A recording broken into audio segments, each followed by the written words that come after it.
teach you how to connect third-party apps to Mailchimp using integrations. First, start by logging into your Mailchimp account. Make sure you're signed into the workspace where you actually want the connection to live, especially if you manage more than one brand or client.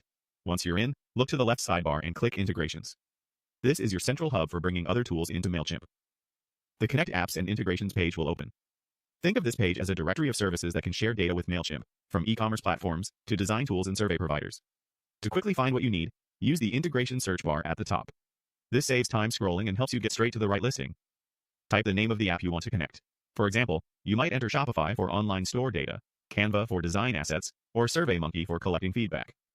When the search results appear, click the app you're looking for to open its details page. Take a moment to review the description and any notes about required permissions or plan limitations, so you know exactly what the integration will do. Next, click Connect. A login window for the external app will appear. Sign into that app using your usual credentials. For security, make sure you're on the official login page and that your browser isn't blocking the pop-up. If your app uses two-factor authentication, have your verification method ready. After you log in, you'll be prompted to authorize or allow access. This step grants Mailchimp permission to read or sync data from the external app. Common permissions include access to contacts, orders, or design assets, depending on the service. Review the prompt carefully and approve to continue. Mailchimp may then ask you to choose an audience or adjust configuration settings. Pick the audience where you want new contacts or data to go. If options for mapping fields, applying tags, or setting default groups appear, choose the ones that match your workflow. This ensures your data lands organized and ready for campaigns. Finally, click Save or Finish Setup to complete the integration.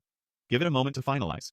If you don't see confirmation right away, refresh the page and check the integration section again. As a best practice, add a test contact or trigger a small sync from the connected app to confirm everything is working.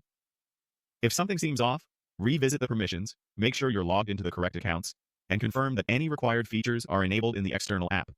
That's it. Your app is now connected to Mailchimp and ready to power your marketing.